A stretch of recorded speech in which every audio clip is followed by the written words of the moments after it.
নমস্কার, নারী তুমি অনন্যার এই পর্বে আপনাদের সকলকে স্বাগত। বন্ধুরা, আজ আমি আপনাদের সামনে এমন একজন অসাধারণ মহিলার কথা তুলে ধরব, যিনি সাঁতারের জগতের এক উজ্জ্বল নক্ষত্র, আমাদের দেশের গর্ব।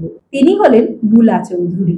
1970 সালের 2রা জানুয়ারি হুগলিতে জন্মগ্রহণ করা বুলা চৌধুরী ছোটবেলা থেকেই সাঁতারের প্রতি গভীর ভালোবাসা পোষণ করতেন। মাত্র 9 বছর বয়সে জাতীয় প্রতিযোগিতায় অংশ নিয়ে 6টি বিভাগে সোনা জিতে তিনি সবাইকে তাক লাগিয়ে দেন। 12 বছর বয়সে জাতীয় প্রতিযোগিতায় অংশ নিয়ে তিনি সর্বকালের রেকর্ড করেন। 1984 সালে 100 মিটার বাটারফ্লাইয়ে 1 ঘন্টা 6 মিনিট 19 সেকেন্ডে জাতীয় রেকর্ড করেন। 1986 সালে সিওল এশিয়ান গেমসে 100 মিটার বাটারফ্লাইয়ে 1 ঘন্টা 5 মিনিট 27 সেকেন্ড এবং 200 মিটার বাটারফ্লাইয়ে 2 ঘন্টা 19 মিনিট 60 সেকেন্ডে রেকর্ড করেন। 1989 সালে ইংলিশ চ্যানেল পার করে তিনি দীর্ঘ দৌরত্বের সাঁতারের যাত্রা শুরু করেন। 1999 সালে দ্বিতীয়বার ইংলিশ চ্যানেল পার করেন এবং 2004 সালে প্রায়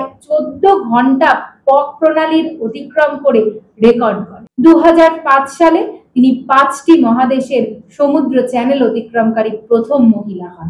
জিব্রাল্টার প্রণালী, টাইরোহেনিয়ান সাগর, কুক প্রণালী, গ্রিসের পিরেনিয়স উপসাগর, ক্যালিফোর্নিয়ার ক্যাটালিনা চ্যানেল এবং দক্ষিণ আফ্রিকার রবেন দ্বীপ পর্যন্ত সাঁতার কেটে তিনি ইতিহাস সৃষ্টি করেন। ক্রীড়া জগতে তার অসামান্য অবদানের জন্য তিনি অর্জুন পুরস্কার এবং পদ্মশ্রী সম্মানে ভূষিত হন। 2006 থেকে 2011 সাল পর্যন্ত নন্দীগ্রাম বিধানসভা কেন্দ্র থেকে বিধায়ক হিসেবেও তিনি জনগণের সেবা।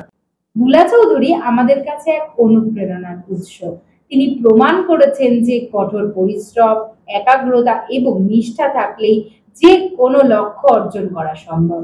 তার জীবন আমাদের শেখায় স্বপ্ন দেখতে এবং সেই স্বপ্নকে বাস্তবায়িত করতে। আসুন আমরা আজ সবাই তার মতো হয়ে উঠি আর আমাদের দেশের গর্বকে আরো গৌরবান্বিত করি। বন্ধুরা, সাঁতারু বুলা চৌধুরীর অনুপ্রেরণামূলক কাহিনী আপনাদের কেমন লাগলো কমেন্টে জানাতে কিন্তু একদম ভুলবেন না এবং আমাদের এই চ্যানেলটি অবশ্যই সাবস্ক্রাইব করবেন। ধন্যবাদ।